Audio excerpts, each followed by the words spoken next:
Full comedy. അതൊരു കണ്ട് best theatre experience കിട്ടില്ലേ ആ ഒരു. ചിരിച്ചിട്ട് വയ്യാണ്ടായി. ഹാഫ് റൈറ്റ് എന്നൊക്കെ പറയില്ലേ, അതുപോലെ എല്ലാവരും പൊട്ടിച്ചിരിച്ചാണ് കണ്ടുകൊണ്ടിരിക്കുന്നത്. കുറേ ട്വിസ്റ്റുകളും സെക്കൻഡ് ഹാഫൊക്കെ വേറെ ലെവലാണ്. എല്ലാവരും മത്സരിച്ച് അഭിനയിച്ചിട്ടുണ്ട്. അതിനേക്കാളും ഏറ്റവും എടുത്തു പറയേണ്ടത് എൻ്റെ സ്ക്രിപ്റ്റിംഗ് ആണ്. ഇത്രയും നല്ലൊരു സ്ക്രിപ്റ്റിംഗ്, എല്ലാ ചെറിയ ചെറിയ കഥകളും കൂടി ഒരുമിച്ച് കൊണ്ടുവന്ന് അത് ഭയങ്കര അടിപൊളി. നമ്മളിങ്ങനെ പ്രിയൻ സാറിൻ്റെ സിനിമകളൊക്കെ നമ്മൾ കണ്ടിട്ട് ഭയങ്കരമായിട്ട് പൊട്ടിച്ചിരിച്ചിട്ടുള്ള ഒരു കാലമുണ്ട്. ആ ഒരു എന്താ പറയണ്ടേ, ഒരു കോമഡി ഫിലിംസിൻ്റെ ഒരു കാലം തിരിച്ചു വരണം എന്നാണ് ആഗ്രഹിക്കുന്നത്. അപ്പോൾ അത് അടിപൊളി പടമാണ്, എല്ലാവരും കണ്ടിരിക്കുന്നത്.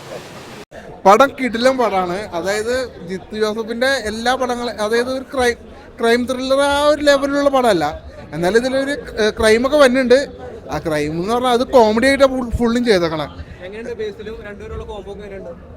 ബേസിലും ശരിക്കും ഇതിൽ കോംബോ വന്നതെന്ന് പറഞ്ഞാൽ, അതായത് ബേസിലും നിഖില വിമലും അവരാണ് ഭാര്യ ഭർത്താക്കന്മാരായിട്ടാ. പക്ഷെ ഇത് വന്ന് മെയിനായിട്ടും അതല്ല നോക്കണത്.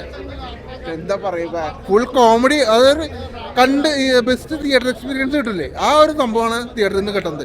ജിത്തു ജോസഫിന്റെ എല്ലാ പടങ്ങളും, അതായത് ക്രൈം ത്രില്ലർ അങ്ങനത്തെ സംഭവമല്ല ഇത്. ഇതൊരു ഫുൾ കോമഡിയിൽ വന്ന പടം. ഫുൾ കോമഡി, ത്രൂ ഔട്ട് കോമഡിയാണ്. നല്ല പടം.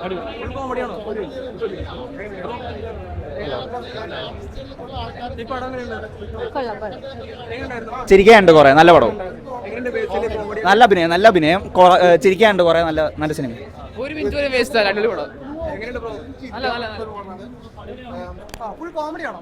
അത്യാവശ്യം കോമഡി, നല്ല ഒരു പ്രത്യേക മൂടുള്ള സിനിമയാണ്. നല്ല സിനിമയാണ്. ബേസിൽ അടിപൊളിയായിട്ടുണ്ട്, നന്നായിട്ടുണ്ട്, അടിപൊളിയായിട്ടുണ്ട്.